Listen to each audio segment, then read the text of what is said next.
전남 북부, 대구, 경북, 경남 북서 내륙은 오후에 한때 비가 오겠습니다. 지금까지 아나운서 박노원이었습니다. KBS 1라디오 4시 경제뉴스를 마칩니다. KBS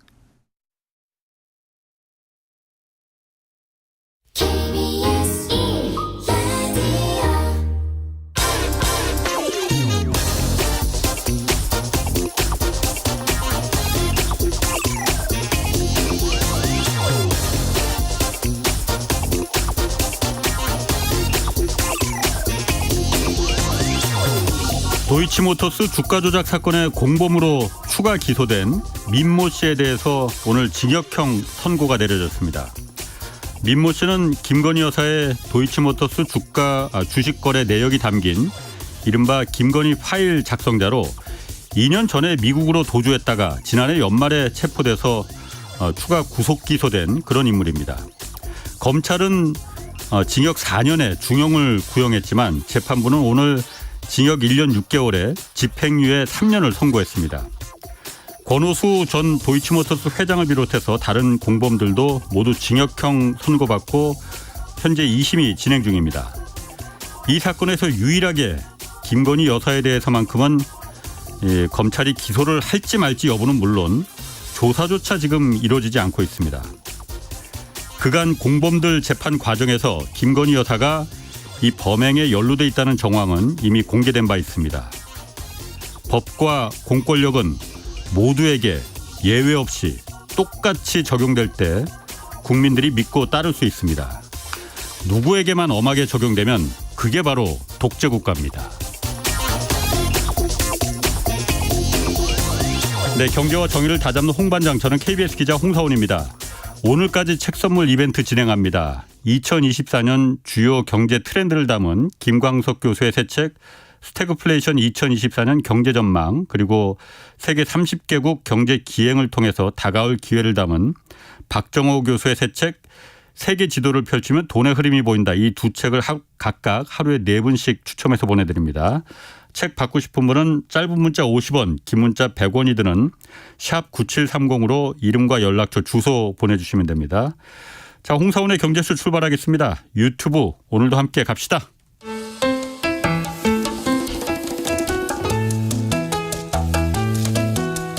대한민국 최고의 경제 전문가만 모십니다. 어렵고 지루한 경제 프로그램은 거부합니다. 유익하고 재미있는 홍사원의 경제쇼. 네, 대한항공이 아시아나항공 인수해서 합병한다 이렇게 발표한 지 지금 3년이 지났습니다. 그런데 아직까지도 지지부진한데 합병이 왜 쉽지 않은 건지, 또 이걸 합병하려는 진짜 내막이 뭔지 오늘 좀 자세히 살펴보겠습니다. 박상인 서울대 행정대학원 교수 나오셨습니다. 안녕하세요. 네, 안녕하십니까. 오랜만에 나오셨습니다. 네. 자, 아시아나항공이 워낙 부실이 이제 커져서 독자적인 생존이 어려우니까 이제 대한항공이 인수한다라는 거였잖아요. 네. 이게 벌써 3년이 지났는데 여전히 진행 중입니다. 네. 이 기업 간의 합병을 경제쇼에서 이걸 왜 다루냐 하는데 이게 사실 숨은 내막이 좀 복잡하더라고요. 그렇죠. 잘 알려지지 않은, 네. 겉으로 드러나지 않은. 일단 먼저 이게 합병이 진행되지 않는 게 지금 어떤 문제가 있는 겁니까? 네, 이제 그보다 어떻게 해서 이게 합병이 이루어지게 됐는지부터 조금 설명을 드리자면은요. 말씀하신 것처럼 이제 2020년 11월 거의 한 3년 전이죠. 그 당시 이제 산업은행과 대한항공, 정확히 말하면 한진카일 간에 계약을 했어요. 그러니까 지금 우리가 대한항공이 아시아나를 합병한다 이렇게 이야기를 하는데 사실은 이 합병에 필요한 자금이 산업은행이 한진칼의 유상증자 형태로 제공하고, 그러니까 대한항공의 모회사에. 네, 그렇죠. 그다음 대한항공의 모회사가 이제 한진칼이죠. 한진칼이 대한항공의 유상증자에 또 참여해요. 그래서 대한항공이 한진칼을 포함한 유상증자한 돈 한 2조 5천억 가지고서 아시아나의 주식을 사들이는 형식으로 합병을 하는 겁니다. 그래서 결국은 보면은 한진칼이 인수하는 그렇죠. 한진칼이 대한항공의 지분이 희석되는 걸 막기 위해서 유상증자에 참여하고 그래서 대한항공이 아시아나를 합병하는데 그러니까 어떻게 보면 조은태 회장 같은 경우에 한진칼을 지배해서 대한항공을 지배하는데 이 지배 구조에서 예. 한진칼이 대한항공에 대한 지분의 희석이 없도록 만들어줬다는 측면 예. 그리고 희석 없이 만들어주는데 결국은 산업은행 돈으로 했다는 거예요. 그러니까 어떻게 보면 무자본 인수를 하는 게 되는 거죠. 한진칼 또는 조원태 입장에서 보면은 자기 돈 안 들이고 아시아나를 인수하는 그런 형태의 계약이라는 것이고요. 그리고 또 하나는 이 계약이 이루어졌을 때 PMI라고 해서 포스트 머저 인테그레이션이라고 하는 계약입니다. 즉 뭐냐면 합병을 하고 아시아나를 한 3년 자회사로 갖고 있다가 통합하는 형태로 하겠다 해서 PMI라고 했어요. 이 당시 이제 합병 계약 자체가 상당히 이례적이었기 때문에 사실 국회에서도 상당히 문제가 됐었습니다. 그리고 이 PMI 계약 자체를 공개를 하라 또는 적어도 국회에 보고하라는 이야기를 했지만은 대한항공이나 산업은행은 이게 사적 계약이기 때문에 밝힐 수 없다 이렇게 이야기했어요. 그런데 거기 지금 언론을 통해서 한 7가지 이야기한 게 있는데 그 중에 하나가 이제 한진칼이 PMI 계획을 수립하고 이행을 할 책임이 있다라고 되어 있어요. 근데 이때 PMI 계약에 뭐가 들어있는지는 알 수 없지만 이때 내세웠던 명분이 뭐냐면은 아시아나하고 대한항공을 합치면은 세계 한 7대 항공사 규모가 된다. 화물이나 여객 측면에서 규모의 경제가 일어나고 우리가 이제 메가 항공사를 가지게 된다. 뭐 이런 장점을 내세웠어요. 그리고 또 하나는 그때 현대산업개발에서 인수를 하려다가 철회하는 바람에 바로 전날 그러니까 그렇죠. 아시아나 인수자가 없고 그래서 이거 외에는 아시아나가 생존할 길이 없다라는 두 가지를 내세워서 시작을 했습니다. 그런데 이제 합병 심사를 받게 되는데요. 이제 공정거래위원회 우리나라 공정거래위원회라든지 해외 관련된 그 공정경쟁 당국에서 심사를 해요. 왜 아시아나하고 대한항공 기업결합 국내 기업들끼리 하는데 왜 유럽이나 미국이나 이런 일본에서도 하느냐 하면은요. 보통 이제 우리가 합병 기업 결합 심사를 할 때 경쟁 제한성이 있느냐.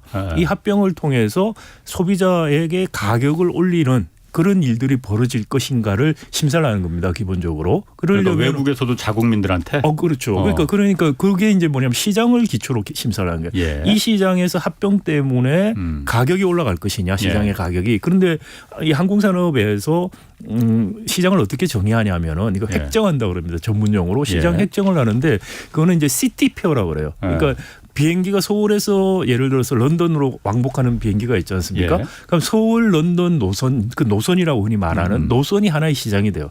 그러니까 노선 수많은 노선이 있죠. 지금 뭐 수십 개의 노선이 있는데 그 노선을 하나하나 다 경쟁에 대한 제한성이 발생할 것인가를 평가하게 되는데 예를 들어서 서울하고 런던 노선이다. 그러면 런던이 끼잖아요. 그러면 영국도 자기하고 관련이 있게 되기 때문에 관할권을 가집니다. 영국 사람들도 타니까. 네네. 그렇기 때문에 14개국 한국을 포함해서 14개국 경쟁 당국에 모두 다 승인을 받아야만 합병이 이루어질 수가 있습니다. 이건 우리나라만 그런 것도 아니고 다른 나라들도 다른 항공산업 말고도 항상 이런 일들이 벌어집니다. 그래서 그러니까 반도체도 그렇고 항상 다 그렇더라고요. 다 그렇습니다. 네, 그러니까 왜냐하면은 이른바 관할권이라는 게 자기들 소비자가 그 관할권에 또는 생산자가 피해를 보느냐, 영향을 받게 된다면 평가를 하게 되어 있거든요. 그래서 14개국이고 현재 한 11개 국가는 종결이 됐는데 사실 아시아나하고 대한항공 기업 결합에 대해서 PMI 구조의 계약 자체가 너무나 조원태 회장을 도와주는 거 아니냐. 그 당시에 사실 아시다시피 제3 주주 3자 연합이라고 해서 경영권 분쟁이 있었죠. 그렇죠. 한진칼에서. 그 동생하고 그렇죠. 여동생이 그쪽에 붙고해서 했었는데 이게 산업은행이 이렇게 유상증자를 함으로 인해서 우호 지분이 되면서 한 10% 우호 지분이 생겨버렸어요. 조원태 회장한테. 네네. 그래서 그 경영권 분쟁이 일단락돼 버렸어요. 그래서 됐습니다 그때. 네네. 그래서 조원태 회장은 경영권 분쟁도 해결하고 아시아나도 가져갔다. 그래서 너무 큰 특혜를 줬다는 비판이 그때 굉장히 사실 많이 있었던 것이고요. 또 하나는 아시아나하고 대한항공이 합병을 하게 되면 독점화되는 노선이 꽤 많아요. 그렇게 되면은 이 경쟁 제한성 때문에 예. 사실상 이 합병이 승인받기 어려울 것이라는 전망이 많았습니다. 저도 사실 이게 그 당시에 2020년, 21년 초에서 국회의원실에서 토론회들이 계속 있었는데 제가 발제도 하고 계속 예. 토론도 했었는데 두 가지를 계속해서 지적을 한 바가 있어요. 그래서 아마 유럽이나 미국 경쟁 당국에서 승인받기 쉽지 않을 것이다. 그런 이야기를 했는데 뭐 대한항공이나 산업은 굉장히 장밋빛 전망을 내놓으면서 마치 빨리 될 것 같이 이야기를 했고요. 그래서 늦어지는 승인이 늦어지고 있는 거죠. 그러니까 예를 들어서 우리가 일반 국민들이 피해를 볼 수 있는 거는 예를 들어서 미국 LA 공항에 두 항공사가 다 취항하는지 모르겠지만 예를 들어서 네, 다 하고 아시아나와 있죠. 대한항공 네. 두 개가 있어서 경쟁으로 하면 좀 티켓값도 싸지고 그렇죠. 날짜도 그러니까 요일도 좀 이렇게 고를 수 있고 그런데 네. 한 개만 두 회사가 그렇죠. 합병이 돼서 하나 회사가 돼버리면은 독점이 돼버린다. 독점이 그럼 되면서 가격이 가격도 올라갈 올라가고. 것이다. 그게 이제 제일 경쟁 당국이 우려하는 것이고요.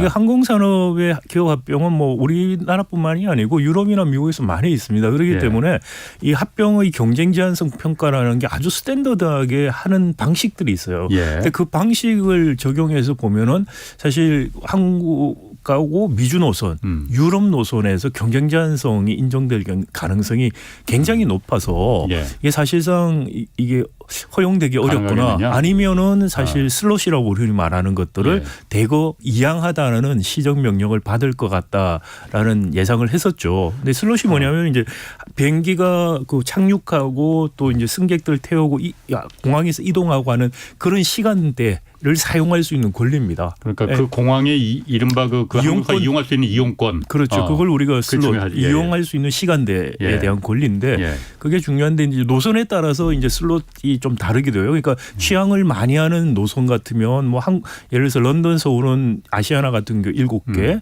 대한항공은 10개인가 11개 이렇게 갖고 있어요. 그러니까 예. 그런 식인데 이 슬롯들을 그러니까 예를 들어서 아시아나가 갖고 있는 슬롯들을 다른 회사에 이양하는 조건, 그런 조건부 승인 같은 것들, 예. 그런 것들이 이루어질 가능성이 굉장히 높다라는 생각을 이제 다들 하고 있었죠, 전문가들은. 근데 그러니까 그 슬롯이라는 게 항공사가 갖고 있는 일종의 자산이잖아요. 무형 자산이죠. 굉장히 큰 자산이잖아요. 돈 받고 그렇죠. 그러니까 사고 팔기도 하더라고요. 그렇죠. 그러니까 항공사들끼리. 그렇습니다. 근데 그걸 갖다 그럼 두 회사가 아시아나와 대한항공에 합병하려면은 예를 들어서 유럽은 이 슬롯이라는 거를 갖다가 네.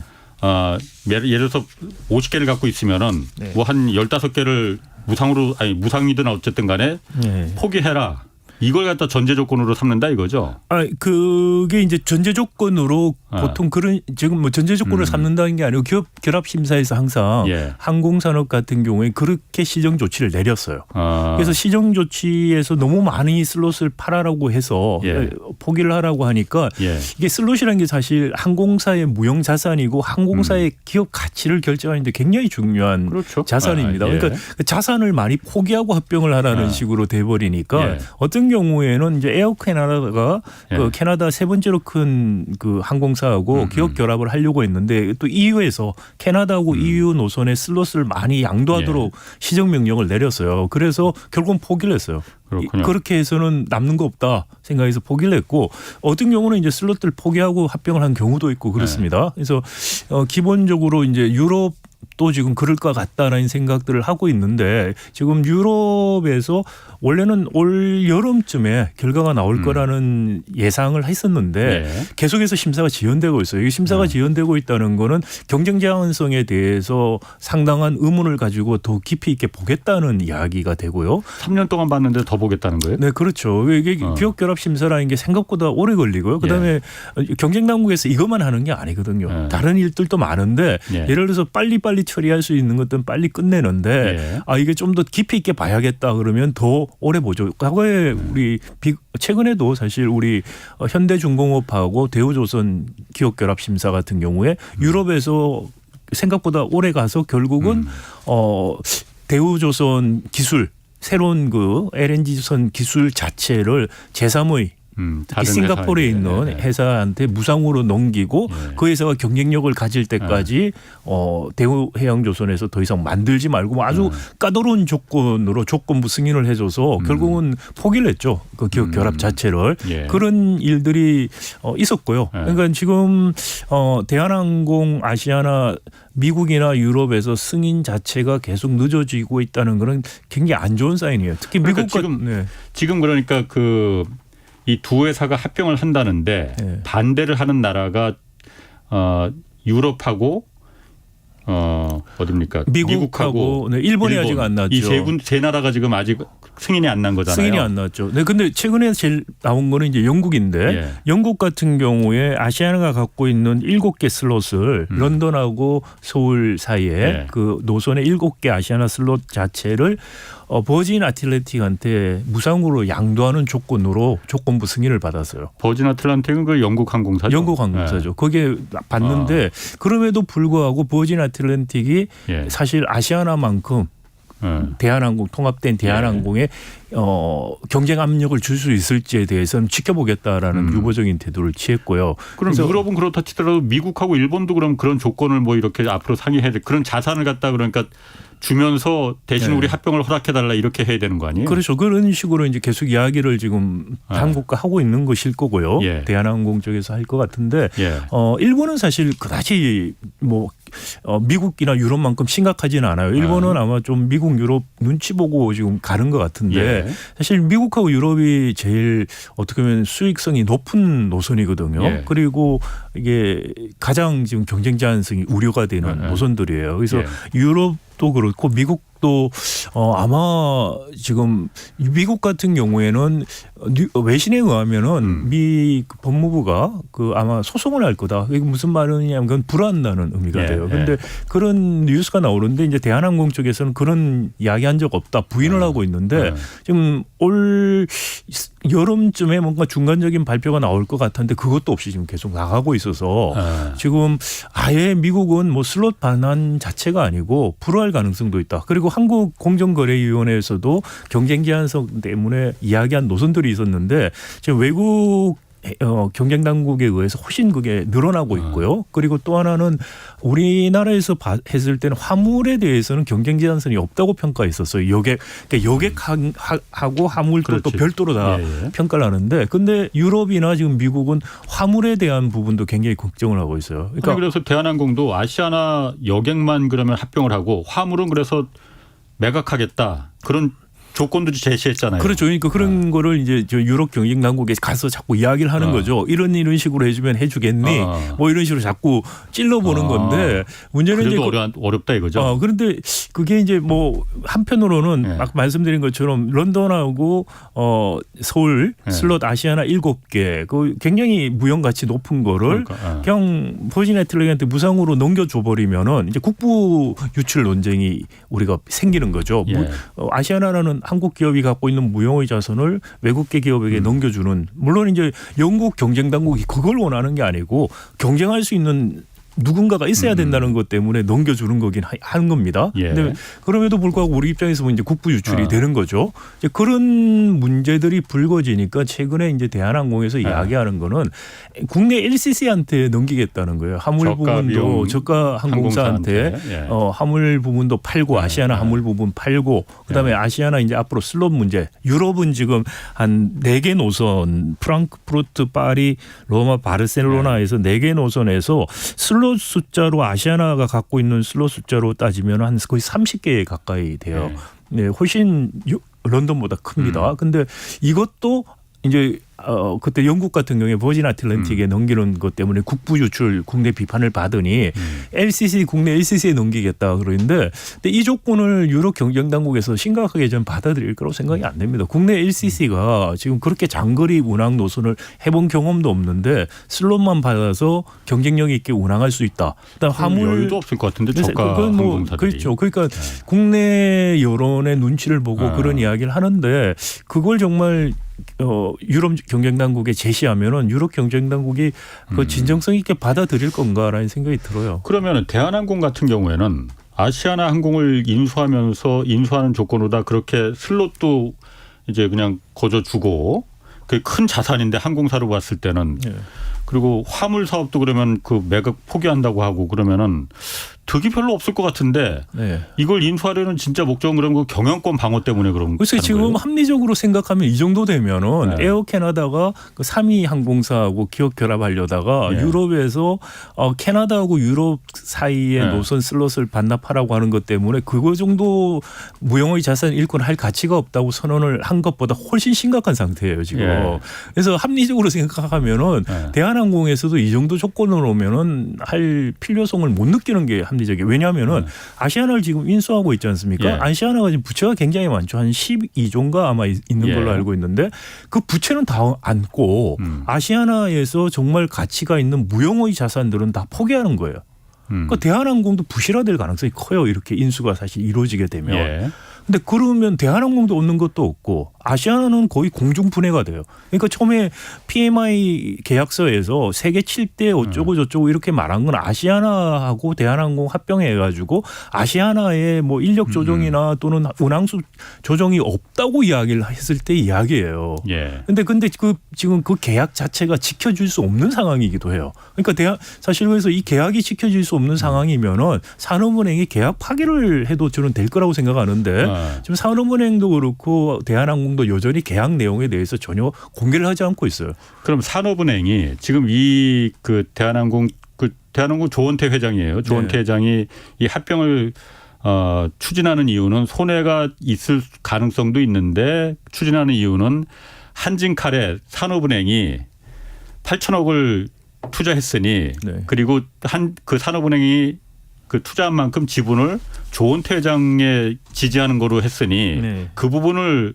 유지하기 위해서 아시아나를 인수하는 그 조건인데 그럼 산업은행 같은 경우에 산업은행도 어쨌든 이 상황을 다 보고 있을 거 아니에요. 잘 알고 있을 거 아니에요. 그렇죠. 네. 이게 득보다 실이 더 있을 수도 있다는 부분을 산업은행 그럼 이걸 왜 지켜만 보고 있습니까? 그러니까 산업은행 입장에서는 그 아주 은행 입장만 생각을 하자면은요. 예. 지금 그 대한항공이 한 8천억을 낸 거는 일단 지분은 갖고 있으니까요. 예. 한진칼에 투자한 거는 지분을 받은 거고요. 예. 그다음에 이제 대한항공이 아시아나가 갖고 있는 부채가 한 12조예요. 예. 예. 그러니까 이걸 처리하는 방식이 되는 그걸 거예요. 대한항공에 넘겨야 이걸 되니까. 넘겨버리면은 산업은행 입장에서는 좀 손을 씻는 거죠. 예. 그리고 이제 영구채로 산업은행이 아시아나에 한 1조 1,550억 정도 이미 집어넣은 게 있어요. 근데 그거를 뭐 회복을 하는 거는 그 아시아나 항공을 대한항공이 인수하면서 한 2조 5천억 내놓는 돈 가지고서 예.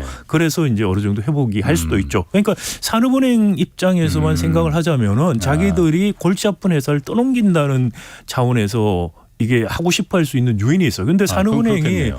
뭐 일반 상업은행이 아니고 예. 국가에서 사실상 소유하고 있는 예. 정부 정책금융기관이기 때문에 예. 그런 식으로 판단해서는 안 되죠. 이거는 우리 항공산업의 생존 예. 또는 그리고 항공 소비자들의 편익 예. 이런 것들을 다 고려해서 의사결정을 해야 되는 것이지 그게 산업은행이 존재하는 이유지 이런 상업은행처럼 자기들 이익만 따지면 이건 뭐 산업은행이 존재할 이유가 없어지는 거예요. 그다음에 조원태 회장 같은 경우에 사실 이렇게 무슨 수를 써서도 합병하겠다고 지금 말을 하고 있어요. 예. 무슨 말이냐면 아시아나가 무형자산으로 사실상 분해돼 버리고 공중분해가 돼도 그리고 사실은 자기는 부채만 갖는 것 밖에 안 되는 합병이 돼도 하겠다는 건 뭐냐면은 경영권 때문인 거죠. 그러니까 이게 사실 지금 이렇게 말이 안 되는 스토리가 계속 이어지는 거는 조원태 회장이 경영권을 유지하기 위해서 어떤 회사가 어떻게 부채를 안고 어떻게 부실화되든 상관 않겠다는 말하는 것 다름없다. 매우 무책임한 거고요. 그러면은 예를 들어서 그 산업은행이 아시아나하고 대한항공 인수가 만약 무산돼 버리면은 네. 조원태 회장이 경영권을 방어할 수 없게 돼 버립니까? 왜 그런 거죠? 경영권 문장에 다시 들어가죠. 그 당시에 2020년 당시에도 그 강성부 펀드라든지 동생 조연아 연합한 3자 그렇지. 세력이었는데 거의 경쟁을 했었어요. 네, 경쟁을 해서 네. 지분 확보 경쟁을 심각하게 했었죠. 뭐 아슬아슬했었어요. 네네. 그 지분 당시로 양측이. 돌아가게 되는 거예요. 아, 그리고 산업은행이 그때 당시 이제 지분을 네. 10% 획득하면서 조은태 회장 손을 들어줘서 네, 지금 그렇죠. 이렇게 됐는데 네. 만약 이 합병이 무산돼 버리면 그 10%가 다시 어디로 갈지 모른다 이거죠. 아, 그렇죠. 왜냐하면 그 계약이 PMI 계약을 네. 그때 했었다고 말씀드리지 않았습니까? 그 계약 자체가 파기가 되는 거예요. 아, 그렇게 되면 이제 그 산업은행이 한진칼 지분을 갖고 있을 수가 없죠. 그럼 시장에서 그냥 팔아야 되겠죠. 캐시를 예. 만들기 위해서. 그런 과정에서 경영권 분쟁이 다시 벌어질 수 있기 때문에 조은태 회장 같은 경우에는 자기 경영권을 위해서 회사가 어떻게 되든 지금 아랑곳하지 않겠다는 이야기밖에 아닌 걸로 들립니다. 제 입장에서는. 그리고 제가 그냥 이렇게 들어본 바로는 네. 지금 양면이 있는 것 같아요. 어쨌든 산업 입장이 키를 갖고 있는데 산업은행 입장에서는 은행적인 입장에서 어쨌든 산업은행도 국책은행이기 때문에 그거 다 떼이면은 국민 세금으로다가 떼이는 거나 마찬가지잖아요. 네. 그런 면에서 한 푼이라도 건지는 게 맞다라는 면이 있을 수 있고 또 한 가지 면에서는 그렇다고 해서 저걸 갖다가 그 인수하면은 합병을 계속 지지하고 가면은 오히려 대한항공까지 국적항공사까지 부실해질 가능성이 있다. 항공산업 전체 자체가 네. 그 두 가지 면이 있는 거잖아요. 두 번째 일단 맞고요. 첫 번째 부분은 꼭 그렇지는 않아요. 왜냐하면 지금 계속해서 산업은행에서 이야기하는 거는 아시아나가 지금도 팬데믹 이후의 상황에서도 독자 생존할 가능성이 없다라고 주장을 하고 있고 그리고 나면 이제 매각을 해야 되는데 매각하려고 하면은 달리 살 사람이 없다고 하는데 과연 그럴까라는 거예요. 예를 들어서 이 2020년 이 상황에서 계약을 했을 때 대한항공이 한 1조 8천억으로 아시아나 지분 한 64%를 사게 돼 있어요. 그게 무슨 말이냐. 부채 12조인데 그런데 왜 1조 한 8천억 가지고서 지분 64%를 사냐. 아까 말씀드린 건 무형의 자산 가치가 있는 거예요. 슬롯들이나 이런 거. 네네. 그리고 이제 현대산업개발하고 그 합병 그 인수합병했을 때도 2조 3조 했었죠. 그럼 지금 가치가 그러니까 이게 판단 제3자가 살 수 있느냐 없느냐는 가격의 문제이기도 해요. 그런데 지금 2020년 당시보다는 여러 가지 측면에서 항공산업이나 아시아나의 재무 구조가 좋아진 건 맞아요. 근데 이 재무 구조 가지고서 빚 갖고 하는 거 계속 할 수 있느냐라는 측면하고 그렇지만 갖고 있는 무형의 자산까지 따져서 기업 가치가 얼마인가를 생각하면은 제가 보기에는 제3의 인수자가 나올 수 있다라고 생각이 들어요. 지금 다시 매각 절차를 다시 그렇죠. 진행하면. 네, 왜냐하면은 2020년이나 현대산업개발이 사겠다고 했을 때보다 항공산업의 전반적인 사정이나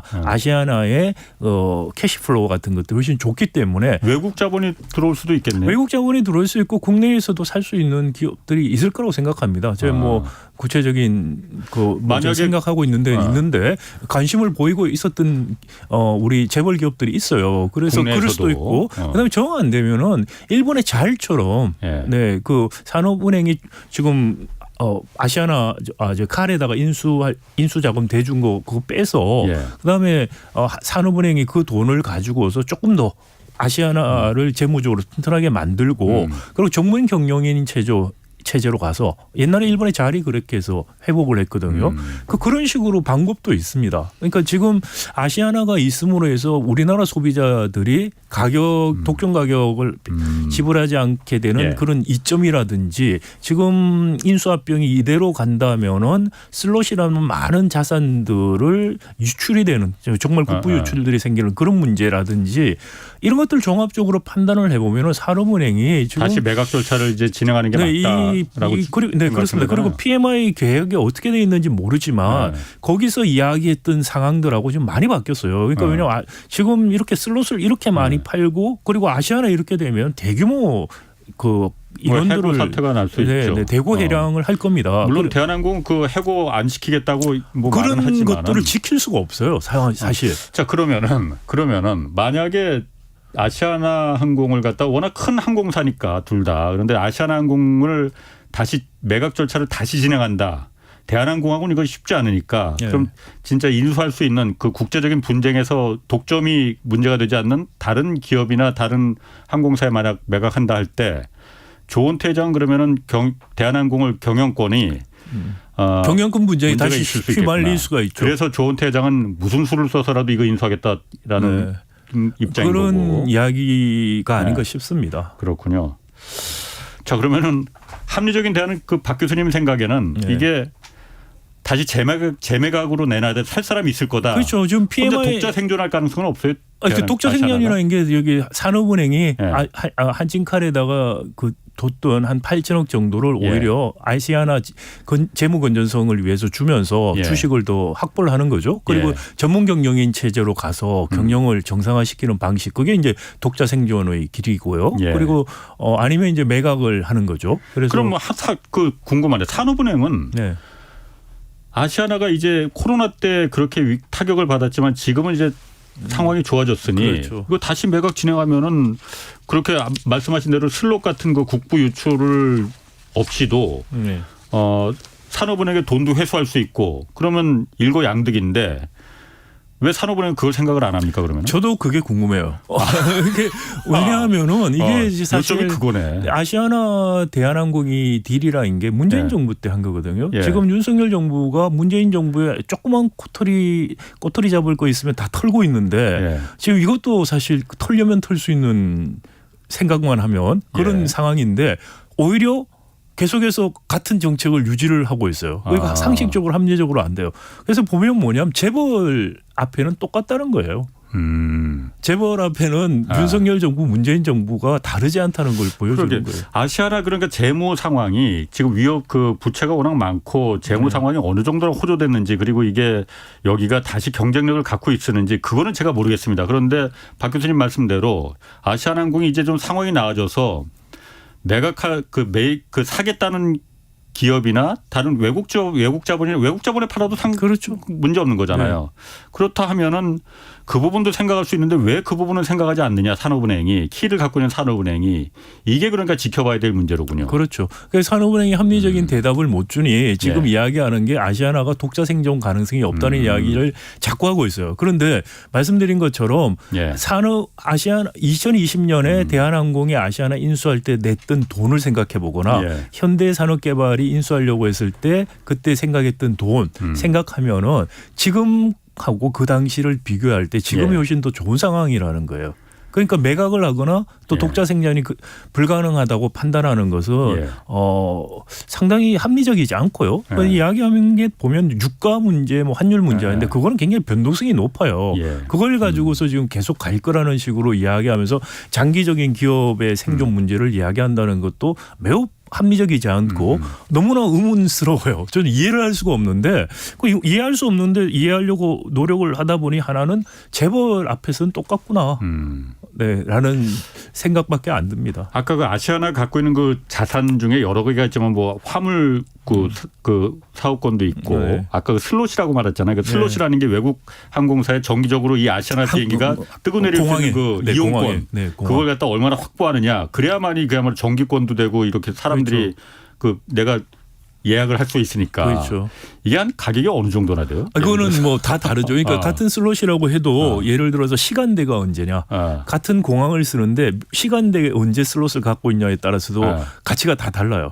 그러니까 이게 슬롯이라는 게 국제항공기구의 회원들이 모여서 자발적인 협상을 통해서 정하게 돼 있거든요. 그리고 이건 기득권을 인정해줘요. 그러니까 먼저 그렇겠지. 있었던 기업 항공사들이 좋은 걸 먼저 받은 걸 인정을 해줘요. 새로 다 하는 게 아니고. 그러니까 그 새로 들어오는 항공사들은 항상 그 불이익을 봐요. 아시아나 같은 경우도 그래서 오랜 기간 동안에 지금 노력해서 좋은 슬롯들을 지금 확보해 놓은 건데. 그리고 외국 항공사들은 이번 합병으로다가 그 슬롯이 공짜로 생기기를 계속 침 흘리면서 지켜보고 있겠네요. 그러면. 글쎄요. 뭐 침까지 흘리지는 모르겠지만 그냥 생각도 안 하는데 웬 떡이냐 이렇게 될 수는 있겠죠. 알겠습니다. 이 부분은 한번 좀 계속 좀 저희가 한번 좀 지켜보고 이제 좀 그 속사정을 알겠네.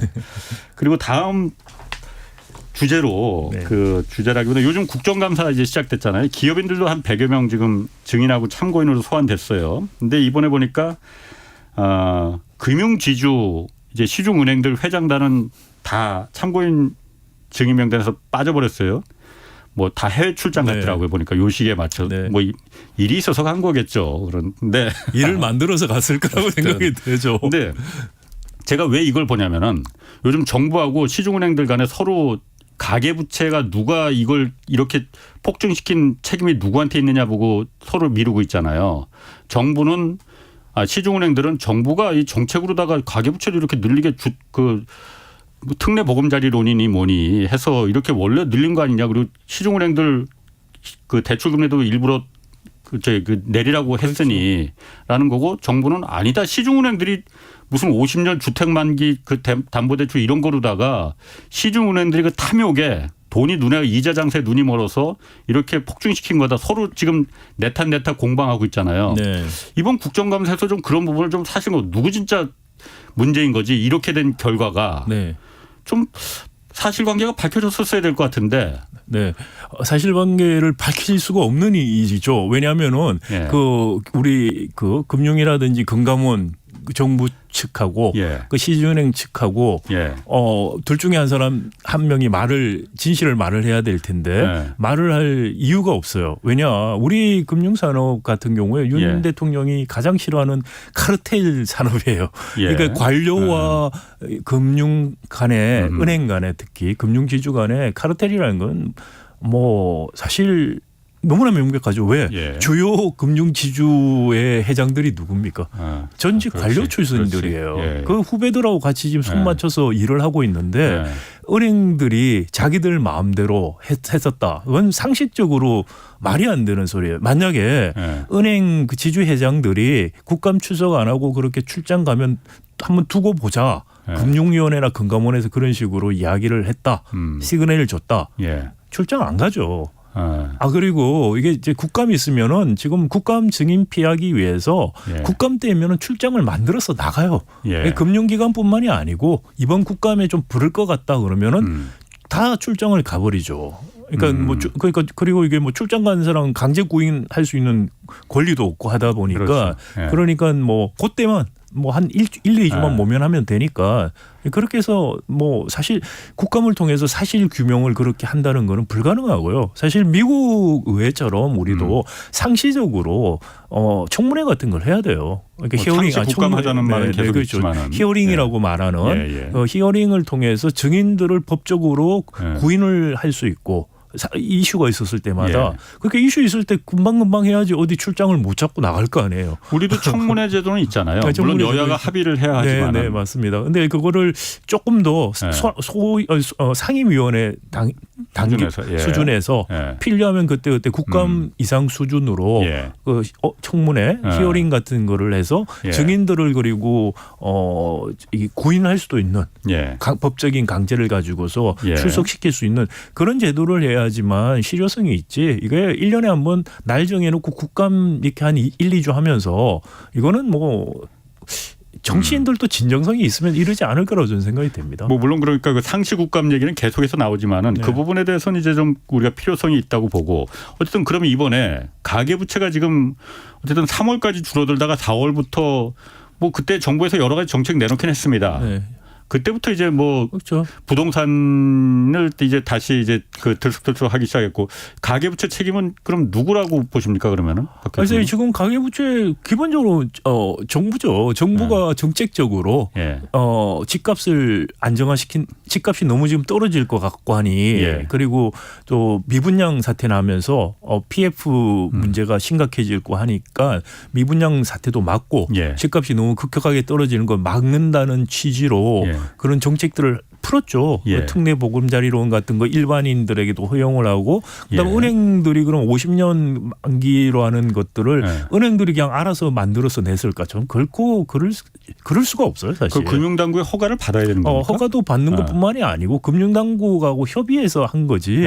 은행들 입장에서도 50년 그 만기를 가지고서 대출해준다는 게 합리적으로 생각했을 때 쉬운 일이 아니에요. 미국에서도 모기지 보통 30년 하거든요. 그런데 30년도 아니고 50년을 은행들이 그러면 합리적으로 판단을 해서 그다음에 이자율도 낮게 해서 했다. 그럼 그 은행 CEO는 당장에 주총에서 물러나야 되는 거예요. 그러니까 금융당국의 그 상품이 허가를 받아야 되는 상품이냐 아니냐 허가를 그것까지는 받는 상품은 아닐 겁니다. 왜냐하면은 우리가 뭐 그렇게 허가제를 하는 나라는 아닌데 그럼에도 불구하고 그런 상품을 출시할 때 금융당국과 사전 협의 내지는 그런 거 없이 했을 거라고 하는 것은 이 뭐 금융 정책 결정이나 감독 과정에 대해서 조금이라도 이해가 있는 분은 말도 안 되는 소리다라고 이야기할 거고요. 지금 저걸 가지고서 서로 핑퐁하듯이 책임 넘기는 거는 눈 가리고 아웅하는 것밖에 안 돼요. 우리 금융산업 같이 관료와 결탁돼 있는 산업은 없습니다. 왜냐하면 시중은행들은 그 50년 주택담보대출이 지금 가계부채를 늘린 그 주범이다라고 정부가 이제 공격하니까 그 정부에서 먼저 한 거 아니냐. 특례보금자리론도 50년 주택담보대출이다. 그런데 정부에서는 아니다. 그거는 정부에서는 시중은행들은 50년 주택담보대출을 나이 50대 60대한테도 팔았다 그러면은 죽기 전에 갚기 힘든데 그 말이 안 되는 거 아니냐. 그래서 특례보금자리론은 나이가 34살까지다. 그러니까 그건 일반형으로 해서 그것도 풀어줬죠. 그러니까 원래는 특례 보금자리론이 그랬는데 이번에 이제 일반형 그러면서 상한들 얼마까지 살 수 있다. 그다음에 1주택자만 되는 것도 2주택자도 풀어주고 그렇게 다 풀어줬죠. 거기에 맞춰서 50년 일반은행들도 했기 때문에 이게 뭐 일반은행들이 그냥 알아서 했었다라고 보기는 어렵고요. 한 가지만 좀 말씀드리고 싶은 거는 우리가 흔히 이제 가계부채 뭐 IMF나 이런 데서나 그다음에 한국은행 총재나 이런 분들이 가계부채 말을 많이 하는데 우리 부채에서 가계부채가 정말 심각한 부채 문제라고 저는 생각 안 해요. 왜냐하면은 가계부채 같은 경우에 우리 같은 경우에는 가계부채 차주들이 대부분 양호해요. 그리고 그 밸류트 그 론이라는 LTV가 수도권 같은 경우 비율이 굉장히 좋아요. 그러니까 미국이나 다른 나라들에 비해서 가계부채 질이 나쁘지가 않아요. 그러니까 부실화될 가능성도 낮고 그다음에 가계 이 아파트 값이나 이런 게 떨어지더라도 뭐 이렇게 우리는 그 LTV 비율이 높기 때문에 그래서 상당히 이 범퍼가 많아요. 근데 오히려 정말 심각한 부채 문제는 중소상공인들 부채 문제 같은 거, 그다음에 이제 PF 대출 지금 문제 이런 것들이 사실 더 심각한 문제고요. 그러니까 이자율이 올라갔을 때 가계 부채 때문에 경제가 위기가 올 정도로 어려워지고 물론 이제 소비 수준이 줄어들 거라든지는 우려는 할 수 있지만 그것보다는 오히려 부동산 PF 쪽이라든지 또는 중소상인 대출 이런 쪽에 그런 쪽이 훨씬 더 취약해요 지금. 그래서 그런 부분들을 취약한 부분들에 대한 대책들을 지금 세우는 게 더 필요하고 그런 대책들에 대해서 자신이 없다 보니까 그리고 이제 이 좀 한계 상황에 있는 기업들이나 소상공인들이 이자 올라가면 못 버틸 것 같다는 것 때문에 계속해서 사실 이자율 조정을 못 하고 있죠. 미국이 금리를 올려도 기준금리 한국은행이 사실 정책을 못 쓰고 있어요. 그러니까 그 마이크로한 부분에서 건전성에 대한 부분이나 또 그 취약한 부분들이 도산이 되거나 할 때 우리 경제 충격들을 우리가 얼마나 흡수할 수 있을까에 대한 자신이 없는 거예요. 자신이 없다 보니까 점점 더 마이크로 매니지먼트를 하려고 하는데 자꾸 이렇게 하다 보면은 결국은 우리도 일본처럼 사실상 금리를 이용한 금융 정책을 못 쓰는 상황까지 갈 수 있어요. 그게 저는 더 심각한 문제라고 생각이 되고요. 그러니까 금리가 올라서 소득이 줄면서 금리가 올라서 소비가 줄거나 또는 취약한 부분들이 도산이 일어나거나 하는 부분들이 감내가 될 수 있는 경제가 돼야 돼요. 그리고 나서 새로운 것들이 들어오고 그래야지 그게 건강한 경제가 되는데 지금은 우리가 70년대부터 관료들이 다 보이는 손처럼 이것저것 그냥 메꿔서 그냥 하는 식의 그런 주먹구구식의 정책을 아직도 하고 있어요. 지금 우리 경제 구조와 규모에서 지속 가능하지 않다. 이런 측면에서 좀 정책적인 전환이 필요한데 문제는 지금 용산에 있는 분들 다 해서 거기에 잔뼈가 굵고 거기에 브레인워시가 돼 있고 그래야 된다고 믿는 분들이 윤석열 정부의 고위직들을 다 차지하고 있기 때문에 그리고 그런 분들이 또 금융지주에 다 가 있어요. 그러니까 참 바뀌기가 쉽지가 않다. 정말 걱정이 된다는 생각이 듭니다. 아까 말씀하셨듯이 이제 사실 가계부채는 뭐 LTV나 뭐 이런 게 담보가 워낙 확실하니까 은행들이 그 부실까지 이제 직접적으로 집값이 내려간다고 해서 은행이 부실로 연결될 수는 없으니까 상대적으로는 안전하다. 다만 이제 부동산 PF나 자영업자 이제 중소상공인 대출은 좀 별개로 하더라도 부동산 PF 문제나 이런 부분들이 그리고 이제 중소기업들 지금 한계 기업들 굉장히 많거든요. 그런 부분들이 굉장히 사실 문제예요. 그러니까 사실 거기에 대해서 우리가 사실 포커스를 맞추고 더 이야기를 해야 되는데 그러니까 거시적인 지표만 외국의 IMF나 이런 데서 한국 거시 지표만 보거든요. 그러다 보니까 부채 비율이 높네. 그러니까 가계 비초가 높네. 그런 것만 보고 자꾸 이야기를 하는데 근데 국내 전문가들도 그러니까 외국에서 거시지표만 보는 사람들 말 듣고는 그걸 앵무새처럼 계속 이야기를 하고 있는데 그러니까 한국 경제나 정말 문제에 대해서 깊이 있게 생각하고 고민을 하고 있는 분들인가. 그러니까 제가 이걸 좀 물어보고 싶습니다. 이번에 그 국감에서 김주현 금융위원장이 그 특례 보금자리론이 가계부채를 정책적으로 다 행정부가 가계부채를 늘린 그 주범 아니냐라고 추궁했을 때 김주현 금융위원장이 그 얘기는 했거든요. 일부 인정하지만은 청년층이나 서민들이 싼 이자로 집을 마련할 수 있는 기회를 줘야 한다. 그 특례 보금자리는 그 역할을 했다라는 얘기를 했거든요. 사실 그런데 제가 뭐 그냥 상식적으로 생각했을 때 집값이 한창 이제 다시 그것 때문에 특례 보금자리론 때문에 집값이 올라갔잖아요. 한껏 올라간 집을 갖다가 싼 이자로 사게 해주는 게 정부가 할 일인지 아니면 청년들과 서민들이 살 수 있게끔 집값이 낮아지는 걸 어떤 게 맞는 건지. 이게 특례 보금자리론 때문에가 아니고 사실 올 초에 4월 달인가요? 그때 특례 보금자리 일반형이라는 것 때문에 그런 거예요. 그러니까 원래 취지하고 다르게 일반형이라는 이름으로 사실 그것 통해서 지금 보면은 집값이 양극화가 훨씬 심해지고 있죠. 그러니까 노른자리에 해당하는 집값들은 많이 뛰고 그렇지 않은 데는 떨어지거나 오르지 않아요. 그러니까 집값 양극화만 심화시키는 결과를 낳았고요. 그리고 청년들 그 특례 보금자리론 정말 받아야 되는 사람들 그 펀드가 지금 따로 떨어져 가지고 지금 한 8월까지 다 소진돼 버려서 일반형 쓰고 하는 바람에 그래서 더 늘려서 하겠다고 하는데 그러니까 지금 문제가 늘리겠다는 건 아직 결정되지는 않았고 그러니까 그 이제 그 원래 40조 원 이제 특례 보금자리론 원래 취지에 맞는 사람들이 더 신청하면은 거기는 늘려서라도 하겠다는 이야기는 했었죠. 그런데 일반형은 이제 그만하겠다 이제 다 썼으니까 돈을 그만하겠다고 했는데 그러니까 일반형 에 대한 문제를 제기하는 거를 가지고서 특례 보금자리론 일반형 아닌 원래의 특례 보금자리론 가지고 대답한 건 전형적인 물타기식의 답변이고 그건 뭐 A를 물었는데 B를 답한 거예요. 그거를 엉뚱한 대답을 하는 것을 가만히 듣고 있는 국회의원들도 한심하신 거죠. 그러니까 그 특례 보금자리론 어쨌든 그것 때문에 일반형 때문에 그때 이제 떨어지던 집값이 다시 반등이 이제 그때부터 이제 시작이 된 거잖아요. 두 번째 이제 그것도 있고 또 하나는 집값이 또 하나는 지금 생각하는 게 일반적으로 집을 살려고 하시는 분들이 뭐냐면 지금 공급이 굉장히 줄고 있어요. 그러니까 인허가 PF 그렇죠. PF 문제들이 계속 있고 하다 보니까 그러니까 거기 이제 이자율도 올라가고 대출 같은 거 굉장히 꺼려하게 되고 은행들이나 저축은행이나 이런 데서 그러다 보니까 그러니까 지금 그 분양 앞으로 될 물건들이 작아지니까 공급 쪽이 줄어드니까 사람들이 집값이 오를 거라는 기대를 갖고 거기에다가 돈을 줄 테니까 사라라는 식으로 하니까 2주택자들도 사라고 하니까 투기적으로도 사는 사람들이 나오고 2주택자에 대한 세금도 다 깎아주고 있죠.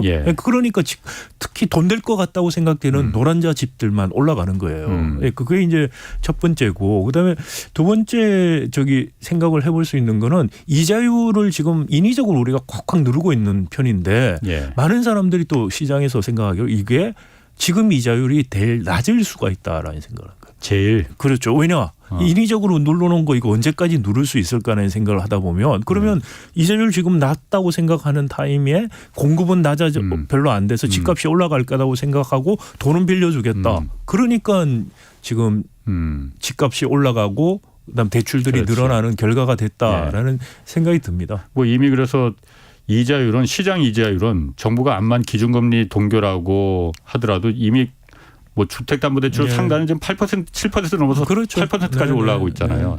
이 부분을 이제 차주들이 빌린 사람들이 갚을 능력이 되겠느냐. 예전에 비해서 지금 2배, 3배가 높아지는데 이자 낼 원리금 상환이 이 부분이 좀 걱정이 되긴 하는데. 걱정이 되죠. 그런데 문제가 자꾸 정부가 네. 이렇게 계속해서 너무나 개입을 하면서. 그런데 제가 시간이 없어갖고 네. 정부가 그렇게 하는 거는 집값이 올라가야만이 그 네. 뒤에 있는 부동산 PF 부실 문제도 해결될 거 아니냐 이거잖아요. 그렇죠. 근데 사실 뭐 일각에서는 망할 PF 사업장들은 돈 벌려고 한 거니까는 네. 돈이 안 돼서 지금 망하려면 그럼 망해야 된다. 왜 이걸 집값을 올려서 이걸 왜 살려야 되느냐. 네. 이거를 이해가 안 된다라는 부분이 있거든요. 그 둘 다 맞는 말씀인데 하나는 첫 번째는 정부가 그렇게 생각하지만 실제로는 꼭 그렇지가 않다는 거예요. 그러니까 좀 집값이 많이 올라간 게 노른자의 지역들이라고 하는데 거기만 올라갔다. 거기 PF 부실 문제가 심각하지 않아요. 그렇죠. 오히려 지방이나 이런 데가 네. 심각해요. 거기 예, 안 올라가요. 예. 그러니까 지금 정부가 그걸 의도하고 정책을 했다면 실패를 한 거죠. 예. 그러니까 집값 양극화만 키웠다는 아. 것이고 그리고 이런 정부가 개입을 자꾸 하면서 아주 파퓰리스트적인 나쁜 의미의 예. 정책들을 지금 쓰다 보니까 사람들의 기대 수준이 예. 안 되면 뭐 뭔가 이자율 깎아주든지 뭔지 할 거라는 식의 기대를 주기 시작을 하는 거죠. 예. 굉장히 나쁜 지금 기대를 만들어 주고 있어요. 그러니까 이게 시장인이 뭐 이런 걸 계속해서 강조하는 정권에서 예. 너무나 반시장적이고 정말 파퓰리스트 나쁜 의미의 파퓰리스트적인 예. 정책들을 하고 있고 그게 이제 부동산 시장에서 지금 극명하게 나오고 있다라는 말씀을 드리고 마지막으로 하나 저 강조하고 싶은 것은 정부가 자꾸 개입할 게 아니고 사실은 부동산 불로소득에 대해서 과세를 통해서 우리가 예. 충분히 걷어들이는 정책만 하면 된다고 생각해요. 정부는. 맞습니다. 예. 그리고 중산층들에 대해서는 모기지 같은 제도로 자기 집 살 수 있게 해주고 예. 그다음에 취약계층들은 공급을 통해서 임대주택이라든지 공급을 통해서 주거 안정을 하고 이런 식으로 정상화가 돼야 돼요. 그런데 정말 부동산 불로소득을 충분히 해소할 수 있는 그런 제도들을 도입하려고는 안 하고 있죠. 맞습니다. 하여튼 정부가 오늘 방송을 좀 귀담아 들어서 잘 좀 정책에 반영했으면 좋겠습니다. 그렇게 했으면 좋겠습니다. 진짜로. 네. 자, 박상인 서울대 행정대학원 교수였습니다. 고맙습니다. 네, 감사합니다. 지금까지 경제와 정의를 다잡는 홍반장 홍사원의 경제쇼였습니다.